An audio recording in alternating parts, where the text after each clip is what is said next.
Right, we've got 3 more acts in this section and then another 3 after the break, so I'm going to crack on to the next act now. I'm not going to keep you waiting any longer. Our next act is a big favourite of the club. Last week it was actually our last birthday show. Sorry we just booked you on our anniversaries. Yeah, John's absolutely fantastic. Yeah, you're going to love him. Please on stage, the wonderful John Porter!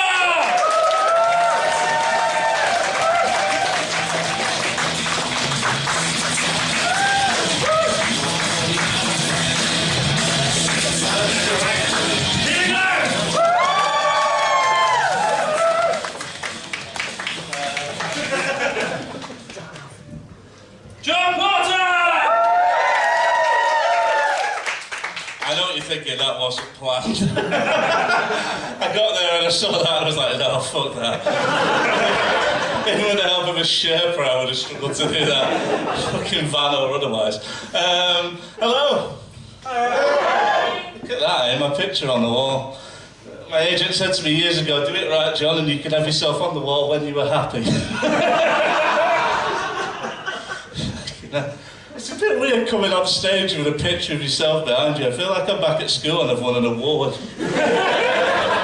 Most inspirational student for the 15th year in a row. Yeah, I know I'm fucking disabled, stop reminding me. Who's seen me before? Anyone? No? You haven't. I know you. Why are you bullshitting? No, I don't mean like in person. Are you aware I'm alive? Even I'm not always aware that I'm alive, but I know I'm here right now. Cheers, Luke, you're helping me out here. I've only got 10 minutes. There's always a big debate with my sets. Does the 10 minutes start when I start walking to stage, or does it start when I sit down? And to be honest, I've started counting it when I start walking, because then when I apply for gigs, I can be like, yeah, I did 25 minutes of Blizzard Comedy. I haven't even started my set yet. This is going to be fun. I give comedy promoters heart palpitations, honestly. It's a bit weird. I don't gig much anymore. That's why I asked if any of you have seen me before. I don't gig that much now. I'm actually a hipster comic. I'm too mainstream even for myself at this point. I gig so little that I basically just turn up at birthday shows and do 10 minutes of fuck timing up. I'm basically the deadbeat dad of stand-up comedy. which coming from Chorley was probably inevitable, I suppose, but there we are. Fuck, what was I going to do? If anyone's seen me before, which I know Johnny will, this is normal. I am held together by Lucas Aid Good Thoughts. And these fucking splints I've got on, obviously. Yeah, I'm John Porter and I'm disabled. That's not like an Alcoholics Anonymous thing. I like to get it out of the way just to make you feel a bit less uncomfortable after I've had a go at you for the first 2.5 minutes. There's not wrong with that, you know, like, it can be a bit weird when you do gigs like this. I've been sat on floors before. This is actually quite comfortable sitting on stage, it's not too bad. I've definitely done worse. There was a Conservative club where the step to get on the stage was so high I was convinced it was an ATOS assessment, to be honest with you.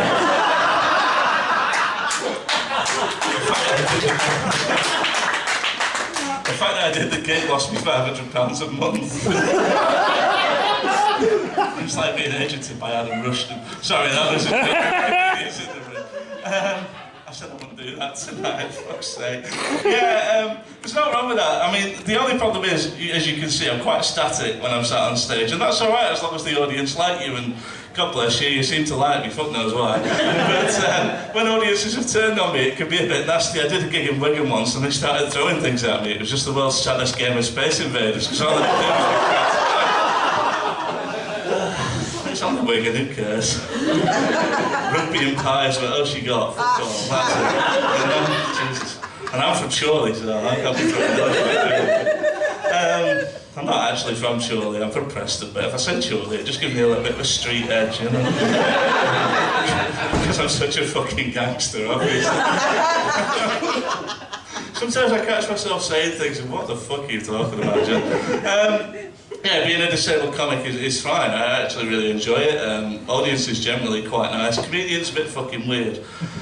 comedian said to me once after a gig, he said, I never used to say what I have, and I haven't said it tonight, I have cerebral palsy, but I never used to say that. So he said to me after a gig once, he said, mind if I ask you what your disability is? And I said, no, it's cerebral palsy. And his reply was, oh, that's not so bad. Yeah, thanks for that, Dr. Shipman, I apologise. Chronic illness is it couldn't have you fucking fell. And you know, it may not surprise you to know I never gig did hide.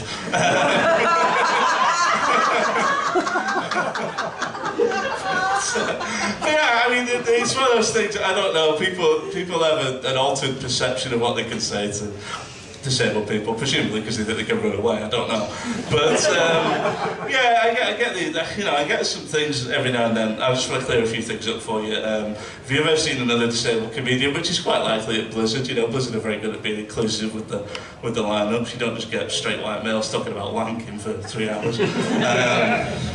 I mean, who knows what my set will turn into, but. But yeah, like, you know, you will see other disabled comedians from time to time, and I feel I should clear up. No, I don't know them. All disabled people do not know each other. It's not like a hive mind or a club, you know? I mean, if there was a club, where the fuck would we all park outside anyway?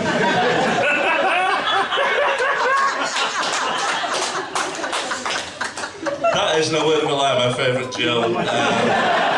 I lived it once about 4 years ago, and I've kept it in my set ever since. Going to be honest, it's all downhill from here, but I prefer downhill, so we'll be alright. Fucking hell. I never used to do much material about my disability. I wanted to be different, basically. But then I realised it was kind of an important thing, you know, like I'm pretty generic as far as most things go. I'm 33, I'm white, I'm straight, you know, I'm single, as most comedians are. And you know, like, without my disability, what else would I be talking about? I'd just be another guy in his mid-30s talking about wanking while wearing skinny jeans. You know, like, it doesn't work, does it? I needed a hook, not literally, my hands are fine. But,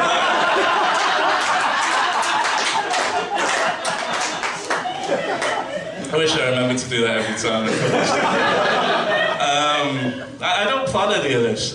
You know, like, this is unfiltered. That's the dangerous part, you see. Johnny asked for these content warnings, and I'm like, Johnny, I don't know what the fuck I'm going to do. I can give you a bit of an idea, but yeah. I do a lot of material about my disability now because I don't care anymore. You know, like I've long since given up on being famous or anything like that. You know, with a face like this, radio maybe. That's the extent of where I can go. But I do get some criticism for doing too much about my disability. Saw a review recently that said John Porter disabled heavy set, and I thought, is that a review or a fucking description? That joke was funnier just after the pandemic when I was about 2 stone heavier. It's losing its effectiveness, which is a good thing, you know. The pandemic took a lot away from me, really, you know, like I was quite active before that. Yeah, by the way, I was the one that came in late, so I apologise for that, but on the other hand, if you're going to complain about it, it's a fucking hate crime, so... yeah, sorry about that, but it's just the way it goes. Yeah, I mean, I moved to Manchester about 4 years ago. I love it here. You know, it's a great place. I live in Montana House, which, if you know anything about the history of the building, is not ideal. If you don't, I won't tell you, because it's on film.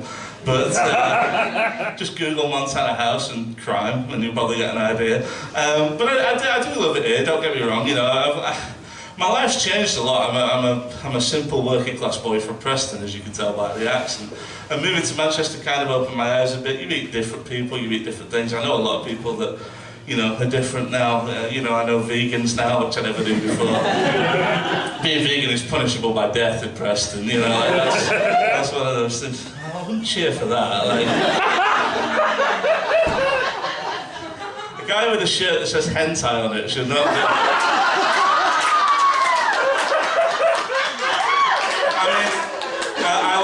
laughing at my jokes, but come on, let's see the level. I don't laugh at marathon runners when they come last. You know, let's get some perspective. How long, Johnny? You got 2 minutes. Oh, fucking hell. Right.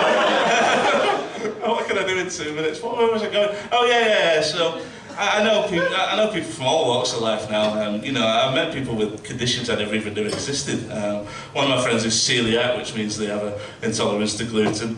Another of my friends is celiac, which means they break my heart and shake my confidence daily. Doesn't always work, it depends on the age range of the room. But if you're wondering what my day-to-day life is like as a disabled person, I went for a lower leg casting the other day. I've never been cast as a lower leg before, so that was quite nice. And I found some, I was on the set of a Hollywood film, which was pretty fucking cool. I tried to put some boots on that I found, but it turns out those boots were made for walking. Christopher Walken, never mind. Can't do jokes on satellite delay, never mind. My comedic career hasn't been a massive success, but I am very proud of a couple of things I've done. I once got a standing ovation from 2,000 people, which I am proud of. I thought it was a piss take, I must admit. And then, one of the other things, I've done the Edinburgh Festival a couple of times, which again, I'm proud of. I wouldn't change that for the world. It was great, it was hard work. My two favourite cities in the world are San Francisco and Edinburgh. Two of the hilliest cities in the fucking world. I don't think I need to tell you what my sexual preferences are. I'm clearly into pain. So, I can't believe I've ever said that on stage before. Well, there we go. Anyway, yeah, I've done the Edinburgh Festival twice. Fucking hell, Julie, I'm sorry, I'm going to overrun. I'll get through it as quick as I can. Why is that funny? Because I said I'd do it quickly. Yeah, I've done the Edinburgh Festival twice, which was lovely. If I'm honest, the only thing that slightly let me down is I actually made more money outside the shows I did in them. These Japanese tourists thought that my walking was some sort of experimental street theatre, kept trying to give me money. Stop. It's an expensive habit, is going to Edinburgh Festival. Cocaine's cheaper. And gets you further on the comedy scene. All you need is a Scouse accent, some cocaine and a podcast, and you're on your way. I've just realised he's coming on after me.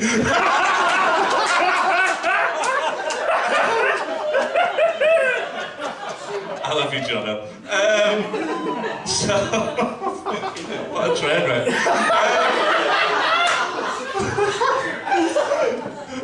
Okay, some of this is acted because I ad-lib a lot, but that genuinely was. I can't believe I just fucking said that. Yeah, so now I'm out of pocket after the Edinburgh Festival. I got a letter recently from my credit card company, said outstanding balance. I thought, you've not fucking seen me walk lately. Do I have anything else? I should probably get off stage, shouldn't I? I mean, I haven't got far to go. you only do Blizzard once on the way up and once on the way down. Well, I've done it like 4 times now, so I've got the most crazy comedy career. I absolutely love doing this gig. To be honest with you, a heartfelt moment, because all comedy shows have to have one now. It's the only way you get considered for an award these days. I've done pretty much everything I wanted to do in comedy, and part of me was wondering if tonight might be the last time I'd ever do stand-up, and that's not a joke. Johnny can verify that. I said that on stage about a week ago. To be honest, I've had so much fucking fun that no, I don't think it will be. Yeah.